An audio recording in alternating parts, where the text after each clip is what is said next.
Good evening to all dear students. आज हम लोग डिस्कस करने जा रहे हैं फ्लो थ्रू पाइप्स का जो बचा हुआ पोर्शन है। इससे पहले हमने पार्ट 1 में काफी चीजें कवर कर ली हैं। फ्लो थ्रू पाइप्स लेक्चर 1 में वहाँ हमने कवर किया था लैमिनार फ्लो थ्रू पाइप्स। इसमें हमने सिलेंड्रिकल पाइप में बेसिकली लैमिनार फ्लो में जो वेलोसिटी प्रोफाइल बनती है वो कैसी होती है, जो एवरेज वेलोसिटी का फॉर्मूला था वो हमने कैलकुलेट किया था। उसके बाद फिर हमने प्रेशर ड्रॉप कैलकुलेट किया, हेड लॉस कैलकुलेट किया। इसमें फॉर्मूला आया था हेड लॉस का FLV² / G/2G, सॉरी FLV²/G/2D। जब टर्सिस फ्रिक्शन फैक्टर की हमने बात की और जब फैनिंग फ्रिक्शन फैक्टर की बात की तो F की जगह पे 4F हो गया, यानी कि 4FLV²/G/2D। तो ये जो हेड लॉस था ये बेसिकली मेजर हेड लॉस था, head loss due to frictional resistance in the pipe. क्योंकि अगर किसी भी पाइप में फ्लो हो रहा है तो उसमें फ्रिक्शनल लॉसेस होगा ही होगा। इस फ्लूइड की कुछ विस्कोसिटी होगी और विस्कस इफेक्ट के कारण फ्रिक्शनल रेजिस्टेंस होना ही है, तो हेड लॉस उसमें होना ही है। ये मैंडेटरी लॉस था, इसलिए इसको हम मेजर लॉस बोलते हैं। यहां जिसकी हमको बात करनी है इस सेक्शन में वो है माइनर लॉस।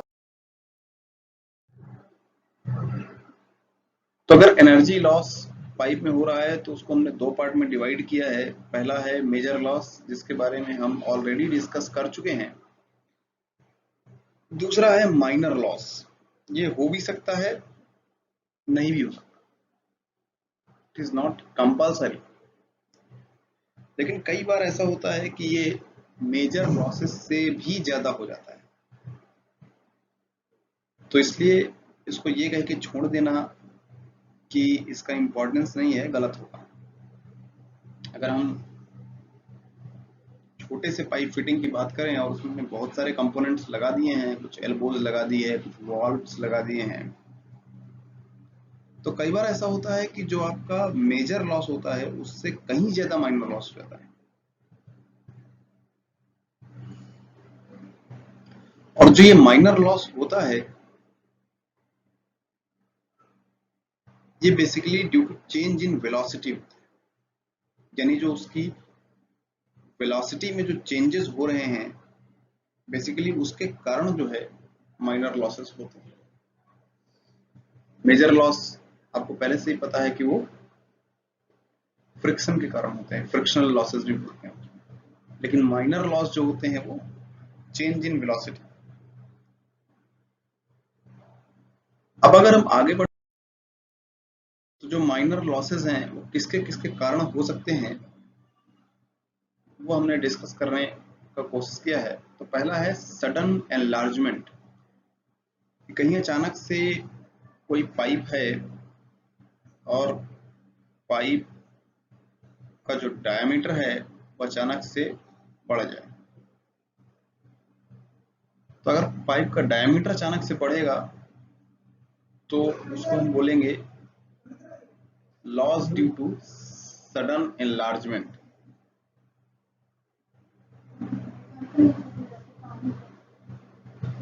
दूसरा जो लॉस है वो है ड्यू टू सडन कॉन्ट्रैक्शन। इसका जस्ट अपोजिट, अगर फ्लो उल्टी डायरेक्शन में हो रहा है तो जैसे मान लीजिए इधर जो है क्रॉस सेक्शनल एरिया ज्यादा है, इधर कम है, तो यहाँ कॉन्ट्रैक्शन हो रहा है। अगर फ्लो इस डायरेक्शन में है तो इसमें जो लॉस होगा वो होगा due to contraction, sudden contraction. तीसरा है लॉस एट बेंड्स। मान लीजिए हमको ये पाइपलाइन है और उसको 90 डिग्री पे जोड़ना है, तो हम क्या करते हैं, यहाँ पे एक एल्बो लगा देते हैं। क्या करते हैं, यहाँ पे एक एल्बो लगा देते हैं। कुछ इस तरह की। तो ये जो फ्लो में बेंड हो रहा है, यहाँ पे भी लॉसेस होते हैं, तो ये होगा लॉस एट बेंड। और उसके अलावा जैसे मान लीजिए हम ये हमारा पाइप फिटिंग है, उसमें हमको वॉल्व्स लगाने पड़ते हैं कई बार। तो हमने वॉल्व लगा दिया है, तो वॉल्व का ओपनिंग या क्लोजिंग, अगर वॉल्व पूरा ओपन है तो उस समय लॉस नहीं होगा, लेकिन अगर वॉल्व क्लोज है तो प्रेशर लॉस होगा। तो इस तरह से ये माइनर लॉसेस के कुछ एग्जांपल्स हैं कि किन किन कारणों से जो है माइनर लॉस हो सकता है। तो अब ये करके हम डिस्कस करते हैं। तो इसमें सबसे इंपॉर्टेंट है दो, वो सडन एनलार्जमेंट और सडन कॉन्ट्रैक्शन। तो इनको हम थॉरली डिस्कस करेंगे। तो पहला है loss due to sudden enlargement. तो अगर सडन एनलार्जमेंट की हम बात करते हैं तो ऐसा क्या हो जाता है कि एनलार्जमेंट में लॉस होता है।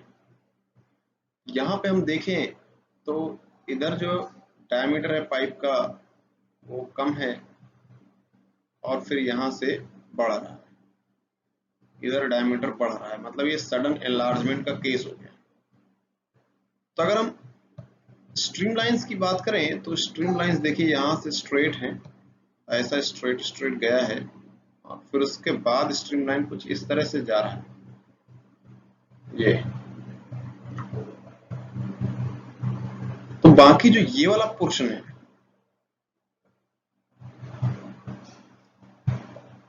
जो ये पोर्शन है हमारा, जो खाली बच गया इसके बीच में, इसकी अगर हम बात करें इस पोर्शन की, तो इसमें भी वाटर तो होता ही है, लेकिन इसमें होता क्या है, यहाँ फ्लो सेपरेशन हो जाता है, यहाँ पे एडीज फॉर्म हो जाती है कुछ इस तरह से।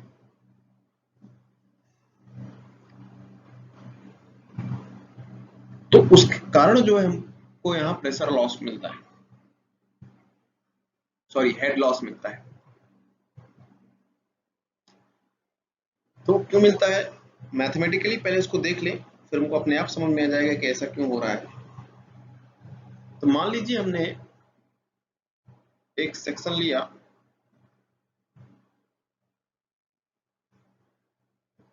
और हम बात कर रहे हैं, ये हमारा मान लीजिए एरिया ऑफ कंसंट्रेशन, ये एक कंट्रोल वॉल्यूम हमने ले लिया। इस कंट्रोल वॉल्यूम में हम एनालाइज करेंगे, तो हम फोर्स बैलेंस का इक्वेशन लिखते हैं। तो फोर्स जो है, अगर ये मान लीजिए एक्स डायरेक्शन है, ये एक्स डायरेक्शन है, तो एक्स डायरेक्शन में जो फोर्स बैलेंस है वो force F X is equal to हो जाएगा rho Q into V B minus V A. ये वाला सेक्शन है, ये दिखाई दे रहा है जो आपको, और बी ये वाला सेक्शन है जिसको हमने 2 लिखा है। तो जो फोर्स बैलेंस का इक्वेशन आया हुआ है rho Q V B minus V, कहां से आएगा, ये मोमेंटम चेंज की इक्वेशन। तो जब हमने बर्नौली थ्योरम पढ़ी थी उस समय हमने मोमेंटम की भी बात की थी, तो वहां हमने ऑलरेडी ये इक्वेशन ड्राइव कर रखी है फोर्स की। अब जो एफ एक्स है किसके बराबर होगा, यहाँ पे ऑब्वियसली जितने भी फोर्स होंगे जो एक्स डायरेक्शन में लग रहे होंगे सब लिखेंगे हम। तो कौन कौन से फोर्सेस लग रहे होंगे, एक तो प्रेशर के कारण फोर्स आएगा, और दूसरा जो आएगा वो आएगा फ्रिक्शन के कारण। तो फ्रिक्शन के कारण जो फोर्स होगा, जो शेयर स्ट्रेस के कारण होगा, उसका डिस्कशन हम पहले ही कर चुके हैं, यानी वो मेजर लॉसेस में कवर है। यहाँ पे मेजर लॉस होगा वो हमने ऑलरेडी क्या रखा है। तो अब यहाँ पे जो एक फैक्टर बचता है वो बचता है प्रेशर। तो प्रेशर के कारण जो है उसकी अपन बात करते हैं। तो मान लीजिए अगर हम जो जहां एक्सपेंशन हो रहा है तो इस जगह की बात करें, तो इसके जस्ट साइड में हमने सेक्शन ए ले रखा है,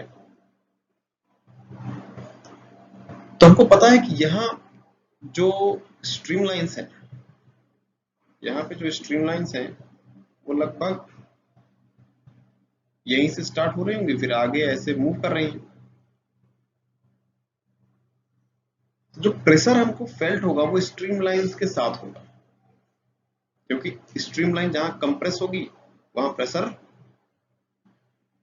कम हो जाएगा, क्योंकि वेलोसिटी बढ़ जाती है। जहां एक्सपैंड हो जाती है वहां प्रेशर बढ़ जाता है, वेलोसिटी कम हो जाती है, आपको पता है बर्नौली थ्योरम से। तो स्ट्रीम लाइंस जैसे जैसे आगे जा रही हैं, इसके बीच में फ्लोइंग है, तो यहाँ प्रेशर बढ़ जाएगा और इसके आगे प्रेशर कांस्टेंट रहेगा, क्योंकि स्ट्रीम लाइन पूरी फॉर्म हो चुकी है। लेकिन इसके पीछे की अगर बात करें तो यहाँ से यहाँ तक प्रेशर वेरी करेगा। तो अगर जस्ट यहीं पे बात करें हम, तो इसका प्रेशर लगभग प्रेशर जो 1 पे प्रेशर है उसके बराबर होगा लगभग। क्यों ऐसा होगा?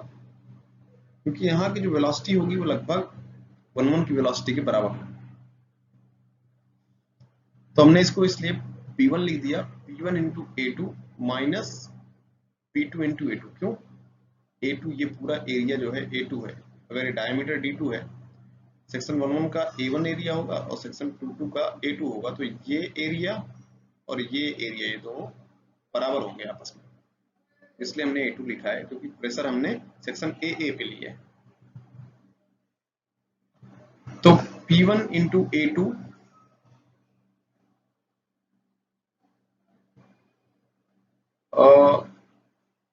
Into sorry minus P2 into A2 is equal to, इधर हमने वही लिखा है, Q की जगह पे हमने A2 V2 लिख दिया है। तो रो A2 V2 into V2 minus V1, क्योंकि velocity at section B is velocity at section 2 that is V2, और सेक्शन A पे जो वेलोसिटी है वो लगभग सेक्शन 1 के बराबर होगी, तो वो V1 होगी। तो P1 माइनस P2 जो आएगा वो आएगा रो V2 into V2 minus V1। अब अगर हम इसमें दोनों सेक्शन के बीच, सेक्शन 1 और सेक्शन 2 के बीच में बर्नौली इक्वेशन लगाएंगे, तो P1 upon rho ji plus V1 square by 2G plus Z1 is equal to P2 by rho ji plus V2 square by 2G plus Z2, और प्लस जो head loss होगा उसको भी अपन जोड़ेंगे, क्योंकि आपको पता है कि नेट एनर्जी जो है या फिर नेट हेड जो है वो दोनों का इक्वल होना चाहिए। टोटल एनर्जी कांस्टेंट रहती है, तो टोटल एनर्जी कांस्टेंट है, इतनी एनर्जी हेड लॉस से करंट जा रही है, तो वो अपन ऐड कर देते हैं, तभी बैलेंस आएगा। तो जो हेड लॉस निकल के आएगा वो आएगा P1 minus P2 upon rho जी plus V1 square minus V2 square upon 2G। तो अपन जो ये P1 माइनस P2 है इसको रिप्लेस कर देंगे यहाँ से, ये इक्वेशन जो हमने P1 माइनस P2 निकाली। तो अगर इससे रिप्लेस करेंगे तो रो इंटू ये अंदर मल्टीप्लाई हो जाएगा V2 square minus V1 V2। तो यहाँ लिखा हमने V2 square minus V1 V2 upon rho G करेंगे तो रो से रो कैंसिल आउट हो जाएगा, तो बचेगा क्या अपॉन G, और plus V1 square minus V2 square upon 2G। अब अगर इसमें हम 1 अपॉन 2G कॉमन ले लें तो यहाँ 2 से मल्टीप्लाई हो जाएगा, यहाँ भी 2 से मल्टीप्लाई हो जाएगा, तो ये प्लस 2V2 स्क्वायर, यहाँ माइनस V2 स्क्वायर, तो V1 स्क्वायर बचेगा प्लस का, तो V1 square plus V2 square minus 2V1 into V2, A square plus B square minus 2AB is the formula of A minus B का whole square, तो V1 minus V2 का whole square upon 2G। ये है head loss का formula due to sudden enlargement. और आपको समझ में आ गया होगा कि यहाँ प्रेशर हेड लॉस क्यों हो रहा है, क्योंकि यहाँ फ्लो सेपरेशन हो जाता है और रेडियस फॉर्म हो जाती है। इसके कारण होता क्या है कि जो हमारा प्रेशर है, एक्चुअली में यहाँ जो प्रेशर होना चाहिए वो इस प्रेशर के बराबर होना चाहिए, लेकिन ऐसा होता नहीं है। क्यों? क्योंकि स्ट्रीम लाइंस यहाँ जाके मैचअप कर पाती हैं पूरी प्रोफाइल, तो यहाँ पे जो लिक्विड है उसमें उतना ही प्रेशर रहता है जितना कि यहाँ प्रेशर होता है इस जगह, सेक्शन 1 की जिसकी हम बात कर रहे थे, उतना ही प्रेशर, क्योंकि प्रेशर अगर बैलेंस नहीं रहेगा तो वाटर का फ्लो इधर उधर स्टार्ट हो जाएगा, तो इसलिए यहाँ प्रेशर उतना ही रहता है। तो यानी यहाँ का प्रेशर कम है और यहाँ का प्रेशर ज्यादा है, जबकि एक ही सेक्शन है, तो इतने में कुछ ना कुछ हमको क्या मिला हुआ है, प्रेशर का ड्रॉप मिला हुआ है।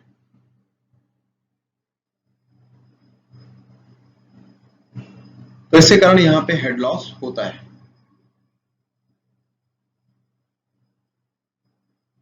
अब हम इसी में एक स्पेशल केस की बात करते हैं कि मान लीजिए हमारे पास एक रिजर्वायर है और ऐसा ही सडन एनलार्जमेंट हो गया, तो वहां तो इस तरफ का पाइप का डायमीटर d2 था, यहाँ पे क्या है, इनफाइनाइट डायमीटर हो गया। अगर इनफाइनाइट डायमीटर हो गया तो जो वेलोसिटी होगी यहाँ की वो हम जीरो मान सकते हैं एज कंपेयर टू v1।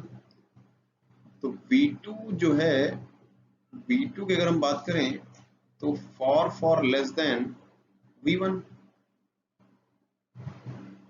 तो v2 को अगर हम जीरो मान लें तो हमारे पास जो फॉर्मूला था हेड लॉस का वो क्या था, v1 माइनस v2 का whole square upon 2g। Put v2 is equal to zero, तो हमारे पास जो फॉर्मूला बचेगा वो बचेगा v1 स्क्वायर अपॉन 2g। अब इसको ध्यान से देखें, तो अगर ये पाइप से कहीं से पाइप आ रहा, पाइप से अगर फ्लूइड आ रहा है तो यहाँ पे क्या हो रहा है, एग्जिट हो रहा है, यहाँ पे आके समाप्त हो रहा है। तो इस तरह के लॉस को हम एग्जिट लॉस बोलते हैं। इस तरह के लॉस को हम क्या बोलते हैं, एग्जिट लॉस। और उसमें जो हेड लॉस होता है वो क्या होता है, v1 square upon 2g direct.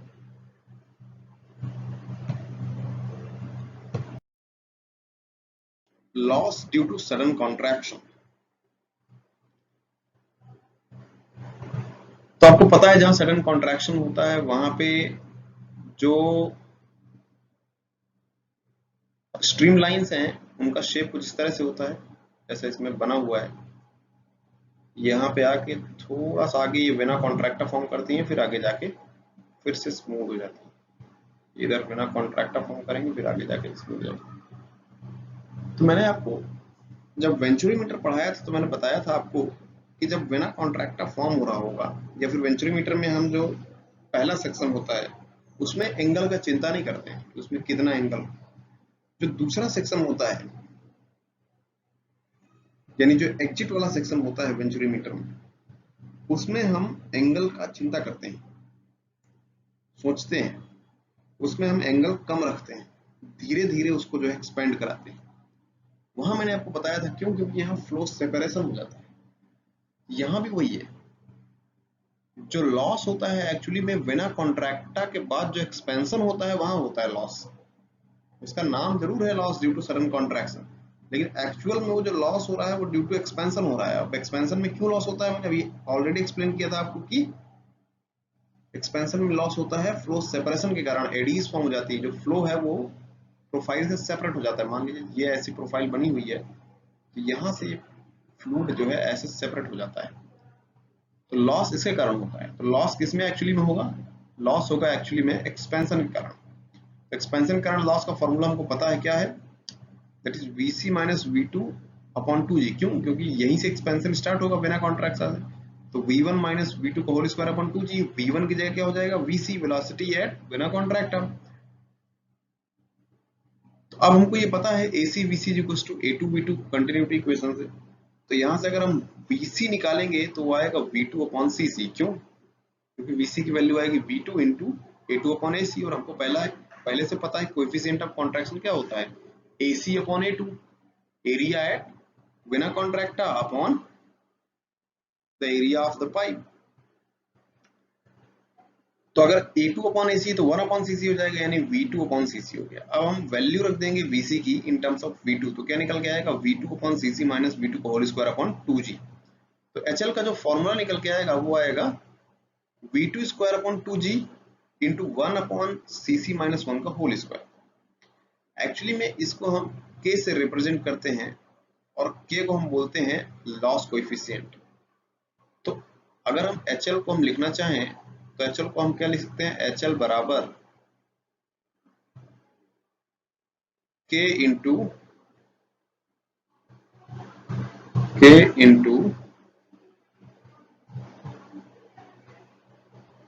V square upon 2G, K into V square upon 2G। जितने भी लॉस होते हैं उनका जो जनरल एक्सप्रेशन है वो कुछ इसी तरह से आता है, K into V square upon 2G। अपन K की जो वैल्यू होती है वो एक्सपेरिमेंटली जो है अलग अलग, जैसे पाइप बेंड की अगर हम बात करें या फिर किसी और लॉस की बात करें, एक्सपेरिमेंटली निकाल लेते हैं और वो वैल्यू जो है K की हम पुट करते हैं। तो अगर सडन कॉन्ट्रैक्शन की बात करते हैं तो वही के की वैल्यू हो जाती है 1/cc-1 का होल स्क्वायर। अब इसमें भी एक स्पेशल केस आता है कि मान लीजिए कि हमारे पास एक बड़ा सा रिजर्वायर है और उससे पाइप में एंटर कर रहा है फ्लो। ये हमारे पास एक रिजर्वायर है, यहाँ से पाइप में एंट्री कर रहा है फ्लो, तो एक्चुअल में यहाँ पे V1 का वैल्यू 0 हो जाएगा। तो मैंने आपको बताया कि इस तरह के जो प्रॉब्लम्स है वहां पे हम क्या करते हैं, जो HL है उसको एक स्पेशल तरीके से लिख लेते हैं K इंटू V2² और K की वैल्यू अपन एक्सपेरिमेंटली फाउंड करते हैं, तो एक्सपेरिमेंटली जो वैल्यू आती है वही इस केस में आती है 0.5, जो HL बराबर आएगा वो आएगा 0.5 V2²/2G। और ये कहाँ पे हो रहा है, ये हो रहा है एंट्री पॉइंट पे, यहाँ से रिजर्वायर से पाइप में फ्लूइड एंटर कर रहा है, इसलिए जो यहाँ लॉस होगा उसका नाम होता है एंट्री लॉस। क्या नाम होता है, एंट्री लॉस। बाकी के वेरियस लॉसेस में भी जो फॉर्मूला यूज करते हैं, वो HL का यूज करते हैं हम। HL इज इक्वल टू, पहले ही बता चुका मैं आपको, K into V²/2 into G। ये फॉर्मूला अपन यूज करेंगे। तो अगर बेंड के कारण होगा तो अगर एल्बोज होंगे तो हो सकता है वो 90 डिग्री पे बेंड हो, या फिर 30 डिग्री पे बेंड हो, या फिर 45 डिग्री पे बेंड हो, तो डिपेंड करता है। तो एक्सपेरिमेंटली उसको अपन फाउंड करेंगे, जितना ज्यादा ऑब्स्ट्रक्शन होगा उतना ज्यादा लॉस होगा। तो अगर उसको हम एक्सपेरिमेंटली फाउंड करेंगे तो उसके हिसाब से के की वैल्यू जो है बढ़ती घटती रहती है। जैसे मान लीजिए हमारे पास जो है एक पाइप है, उसमें हमने क्या किया कि ये मान लीजिए पाइप है और उसमें हमने क्या किया हुआ है, एक वाल्व लगा दिया है, ऐसा एक वाल्व लगा दिया है। तो अगर उसमें हमने एक वाल्व लगा दिया है तो वाल्व का जो ओपनिंग और क्लोजिंग है, के की वैल्यू उस पर डिपेंड करेगा। अगर वाल्व मान लीजिए वाल्व पूरा खुला हुआ है, फुली ओपन है, तो वो तो एकदम वैसा ही हो गया कि जैसे नॉर्मल पाइप में पानी फ्लो करेगा, तो उसमें तो केवल फ्रिक्शन लॉस होगा। तो उसमें जो है जिस लॉस की हम बात कर रहे थे, माइनर लॉस में ऐसी कोई चीज नहीं होगी। लेकिन जैसे ही वाल्व को हम क्लोज करना शुरू करेंगे तो क्या करेगा, फ्लो को रिस्ट्रिक्ट करना शुरू करेगा। अब फ्लो को अगर वो रिस्ट्रिक्ट करेगा तो इट इज बट ऑब्वियस कि उसमें लॉस होना स्टार्ट हो जाएगा, प्रेशर ड्रॉप होगा, उसके कारण हेड लॉस होगा। तो ये माइनर लॉसेस के बहुत सारे केसेस हमने देखे। अब हम पाइप नेटवर्क की, मान लीजिए हमने पाइप फिटिंग की है, तो ऐसा तो है नहीं कि पाइप जो है एक ही लेंथ, एक ही डायमीटर का पूरे में फिट हो जाएगा, या फिर अगर हमको दो अलग अलग जगह भेजना है तो हम एक ही पाइप से दो अलग अलग जगह पहुंचा सकते हैं, तो ये पॉसिबल नहीं है। तो इसके लिए क्या करते हैं, फिर नेटवर्क बनाते हैं पाइप। तो दो तरह का नेटवर्क हम पढ़ते हैं, पहला है पाइप इन सीरीज और दूसरा है पाइप्स इन पैरेलल। तो ये बिल्कुल, अगर एनालॉजी इसकी देखें इलेक्ट्रिकल सर्किट के साथ, तो अगर इलेक्ट्रिकल सर्किट के साथ इसकी एनालॉजी देखें, यानी उससे कंपेयर करें हम इसको, तो रेजिस्टेंस से जो है इसको हम कंपेयर कर सकते हैं। इसका जो हेड लॉस होता है, हेड लॉस क्या है, वो एक लॉस हो गया। रेजिस्टेंस में भी वहां एनर्जी लॉस होता है, तो रेजिस्टेंस को हम कंपेयर कर सकते हैं हेड लॉस से। तो अगर सीरीज की बात करते हैं तो क्या होता है, जो टोटल हेड लॉस होगा वो क्या होगा, जितना भी पाइप सीरीज में हमने कनेक्ट किया है सबका समेशन होगा। जैसे मान लीजिए यहाँ पे हमने जो है दो पाइप जो है बनाए हुए हैं, ये है, ये कम डायमीटर का है और फिर दूसरा पाइप उसमें जस्ट लगा हुआ है, ज्यादा डायमीटर का है, और ये सीरीज में कनेक्टेड है एक के बाद एक। और हमने क्या किया, इधर एक इक्विवेलेंट पाइप बनाया है जो कि जितना यहाँ लॉस हो रहा होगा इसमें, उसको ये रिप्रेजेंट करेगा। जैसे वहां मान लीजिए हम निकालते हैं कि इक्विवेलेंट रेजिस्टेंस कितना होता है, तो अगर मान लीजिए यहाँ से यहाँ तक दो रेजिस्टेंस हमने कनेक्ट किया है, तो सीरीज में क्या होता है, equivalent resistance is equal to R1 plus R2। जितना भी सीरीज में रेजिस्टेंस लगा होता है उसको सबको हम क्या करते हैं, ऐड कर देते हैं। बिल्कुल वैसा ही यहाँ भी करेंगे। इसका जो हेड लॉस आएगा HF, वो इन दोनों के हेड लॉस के समेशन के बराबर होगा। तो फ्लो रेट इज सेम। हाँ, अब इसमें जो है फ्लो रेट सेम होगा। जैसे मान लीजिए अगर इलेक्ट्रिकल सर्किट की बात करते हैं तो यहाँ अगर हम दो रेजिस्टेंस बना दिया, ये हो गया मान लीजिए R1, ये हो गया R2। तो यहाँ जो करंट होता है, करंट सब में सेम रहेगा जितना भी रेजिस्टेंस सीरीज में लगा होगा। ऐसे ही यहाँ पे फ्लो रेट होता है, यानी Q यहाँ पूरे में सेम होगा। तो करंट को अपन फ्लो रेट से रिप्रेजेंट कर सकते हैं। तो अगर हम HF1 लिखें, यानी हेड लॉस इन पाइप 1, तो पाइप 1 में जो हो जाएगा FLV² अपन D × 2G, पता है हमको पहले से ही। हमको V को जो है इन टर्म्स ऑफ Q लिखना है। तो आपको पता है क्या होता है, Q बराबर क्या होता है, A1V1 होगा। Q बराबर होता है AV, Q बराबर हो जाएगा A1V1। तो A1 हो जाएगा π/4D² इंटू V1। हमको निकालना क्या है, V1। तो V1 की वैल्यू क्या हो जाएगी, 4Q/πD1²। तो V1 की जगह रख दिया, तो 4 × 4 16 हो जाएगा, यानी 16 FLQ² 2G × π² D1⁵। ऐसे अगर आप HF2 लिखेंगे तो इसी फॉर्मेट में लिखेंगे तो ये कुछ इतना निकल के आएगा। मैंने आपको बताया था कि इक्विवेलेंट रेजिस्टेंस के कॉन्सेप्ट से क्या हो जाएगा, नेट जो हेड लॉस होगा वो दोनों का समेशन होगा। तो HF1 + HF2, तो वैल्यू सबकी रख देंगे। अब HF को कैसे लिख सकते हैं, इक्विवेलेंट पाइप का है तो क्या हो जाएगा 16 FE, यानी कि friction factor equivalent, LE length equivalent, Q तो सेम ही रहना है, 2G × π² DE डायमीटर इक्विवेलेंट ⁵ बराबर HF1 और HF2 की वैल्यू में रख दी। जो कॉमन टर्म्स थे वो कट गए, तो हमको मिला FeLE/D⁵ F1L1/D1⁵ F2L2/D2⁵।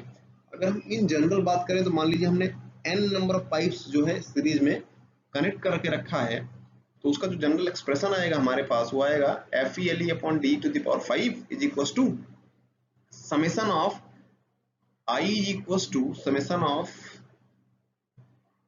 I is from 1 to n FiLi/Di⁵। I की वैल्यू अगर मान लीजिए 4 है तो F1L1/D1⁵ plus F2L2/D2⁵ plus F3L3/D3⁵ plus F4L4/D4⁵। ये हो गया पाइप नेटवर्क इन सीरीज। अब अगर हम पैरेलल की बात करेंगे तो हम पैरेलल की बात कर लेते हैं। कनेक्शन हो कुछ इस तरह से होगा कि ये Q आ रहा है और यहाँ से Q1 Q2। जैसे अगर पैरेलल इलेक्ट्रिकल सर्किट की बात करते हैं तो यहाँ पे एक रेजिस्टेंस लगाया हमने और यहाँ पे दूसरा रेजिस्टेंस लगाया हमने। जो करंट होता है वो दोनों में अलग अलग हो जाता है और उसको हम कैसे लिखते हैं, I = I1 + I2। तो ऐसे ही Q = Q1 + Q2 हो जाएगा, Q = Q1 + Q2। और यहाँ पे जो नोड है वहां पे जो पोटेंशियल डिफरेंस होता है वो सेम होता है। जो पोटेंशियल डिफरेंस होता है वो क्या होता है, सेम। तो अगर पोटेंशियल डिफरेंस सेम होता है तो यहाँ पे ये जो H है वो किसको रिप्रेजेंट कर रहा है, प्रेशर को या प्रेशर ड्रॉप को। तो जो प्रेशर ड्रॉप होगा वो दो जंक्शन के बीच में हमेशा सेम होगा। क्यों भाई, क्योंकि यहां से जब फ्लूइड आगे चलेगा तो उसका प्रेशर सेम होगा, इधर इसके पीछे जब फ्लूइड रहेगा तो उसका प्रेशर सेम होगा, यानी इसके बीच में कुछ प्रेशर ड्रॉप होगा। वो चाहे जितना बड़ा लेंथ का पाइप लगा ले, प्रेशर ड्रॉप हमेशा उतना ही होगा। तो इसमें क्या हो जाएगा, HF1 = HF2 = HFE। अब HF1, HF2 और HFE तीनों का वैल्यू हम रख देते हैं। वैल्यू हमने पहले ही निकाल ली थी इन टर्म्स ऑफ डिस्चार्ज। तो यहाँ पे डिस्चार्ज Q1 आएगा, यहाँ Q2 आएगा और मेन डिस्चार्ज Q था। तो लेट्स सपोज कि उसको हमने K के बराबर मान लिया। ये पूरा एक कांस्टेंट है, क्यों? क्योंकि अगर प्रेशर ड्रॉप सेम है तो उसको हम कांस्टेंट मान सकते हैं, तो उसको हम K के बराबर लिख सकते हैं। तो अगर Q स्क्वायर लिखेंगे तो K इंटू C क्या है? C हमने क्या किया, बाकी के जो कांस्टेंट टर्म थे जैसे 16, 2G, पाई स्क्वायर, इन सबको हमने क्या किया, कंबाइन कर दिया और इसको लिख दिया हमने C।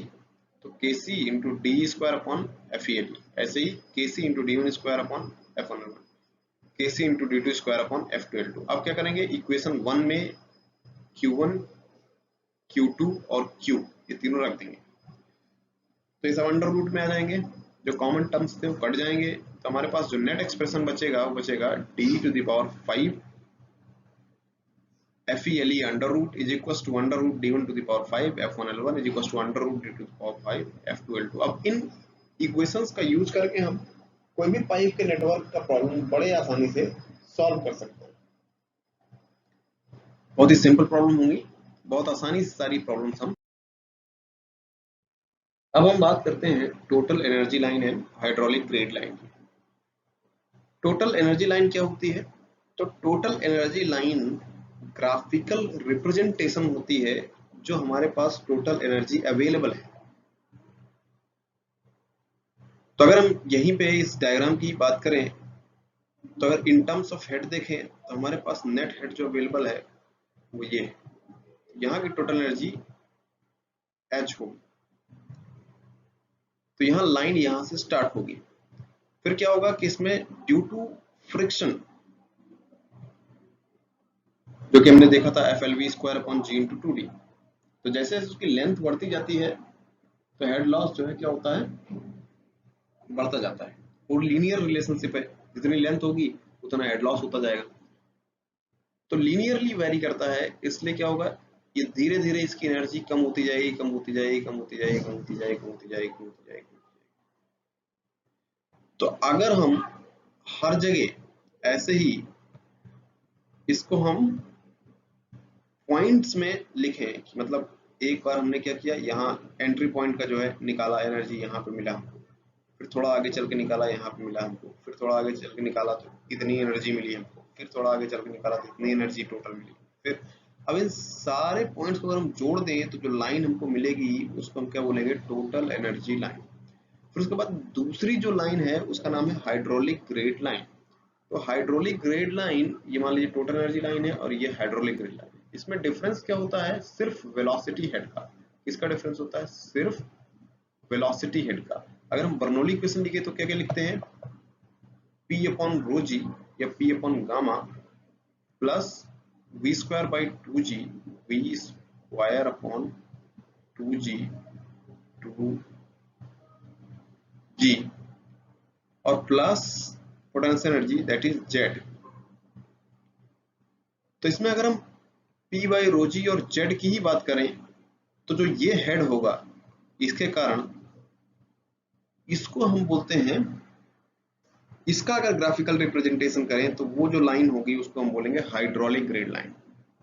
और उसमें अगर हम वेलोसिटी हेड और जोड़ दें तो वो हो जाएगी हमारी total energy line. Total energy line या एनर्जी ग्रेड लाइन भी बोलते हैं इसको, टोटल एनर्जी लाइन।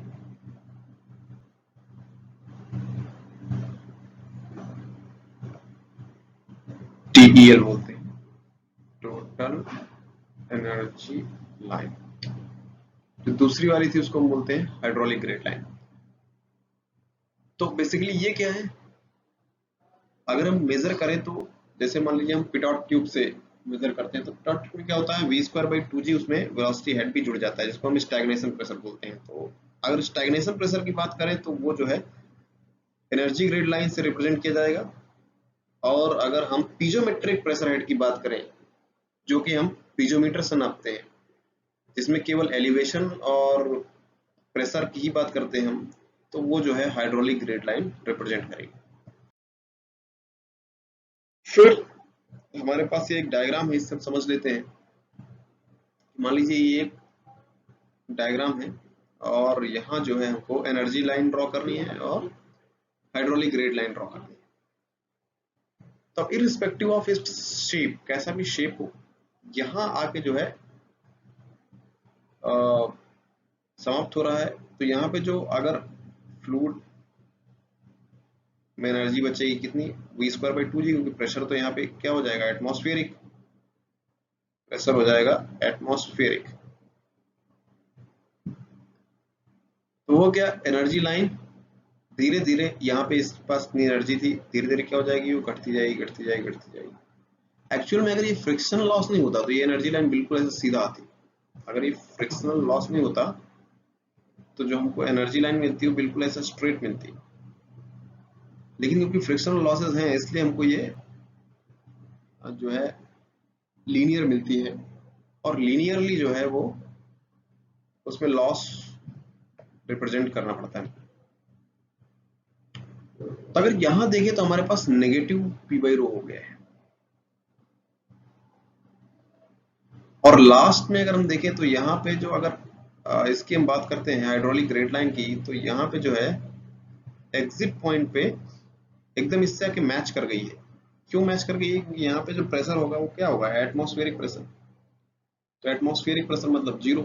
तो यहाँ पे जितना उसके पास डेटम हेड होगा वही उसका हेड हो जाएगा, क्योंकि वेलोसिटी हेड की तो हमने बात ही नहीं करते हैं हाइड्रोलिक रेट लाइन में, इसलिए ये इसके एग्जिट के साथ मैच कर जाती है हाइड्रोलिक रेट लाइन। जबकि एनर्जी लाइन इससे थोड़ा ऊपर है, क्यों, क्योंकि अभी भी अगर यहाँ से पानी निकल रहा है तो कुछ वेलोसिटी के साथ निकलेगा, और उतनी एनर्जी इसमें होगी, किसके बराबर होगी, वो v²/2g के कारण। इसलिए जो है ये एनर्जी ग्रिड लाइन हमेशा इससे ऊपर बनेगा। तो थैंक यू बच्चों, आज के लेक्चर में हमने माइनर लॉसेस के सारे केसेस सीखे। उसके बाद हमने सीखा कि अगर पाइप में ब्रांचिंग कर दी गई है या पाइप नेटवर्क है तो उसको अपन कैसे सॉल्व करेंगे, और हाइड्रोलिक ग्रेड लाइन और एनर्जी ग्रेड लाइन को हमको कैसे ड्रॉ करना है, ये हमने सीख लिया। इसी में थोड़ा सा और ऐड कर देता हूं मैं कि मान लीजिए हमको हाइड्रोलिक ग्रेड लाइन ड्रॉ करनी है, तो एक केस में आपको ऐसे ही बता दे रहा हूँ सिंपल सा, जैसा भी हमने एग्जांपल में देखा। कुछ चीजें और बता देता हूँ मैं आपको। ये यहां से एग्जिट होना है तो अपन ब्लू कलर से बनाते हैं पहले एनर्जी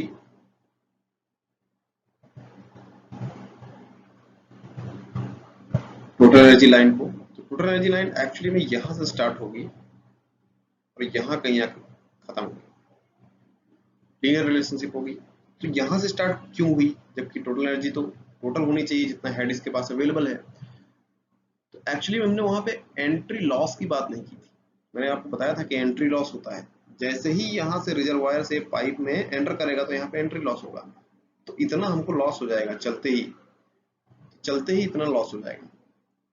लेकिन जो एंट्री लॉस होता है उसमें थोड़ा सा जो प्रेशर होता है वो बढ़ जाता है। तो हाइड्रोलिक ग्रेड लाइन अगर हम रेड कलर से बना रहे हैं तो हल्का सा यहाँ पे हमको बढ़ा हुआ मिलेगा, थोड़ा सा बिल्कुल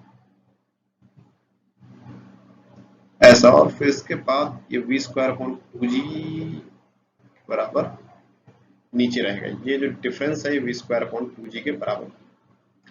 और अगर हम इस डिफरेंस की बात करें यहां से लेके यहां तक, यानी इसको सीधा लेके आए, और ये जो हेड लॉस होगा किसके बराबर होगा, आपको पता है, ये ड्यू टू फ्रिक्शन हो रहा है, तो फ्रिक्शन का कितना लॉस होता है, FLV²/g × 2d। तो मुझे लगता है कि अब क्लियर हो गया होगा आपको सारी चीजें। तो इससे रिलेटेड जितने भी न्यूमेरिकल आपके पास है वो सारे प्रैक्टिस करिए। जो न्यूमेरिकल आपको समझ में नहीं आता है या सॉल्व नहीं हो रहा है उसको आप मेरे पर्सनल व्हाट्सएप नंबर पे सेंड कर सकते हैं, या फिर कमेंट सेक्शन में भी पूछ सकते हैं।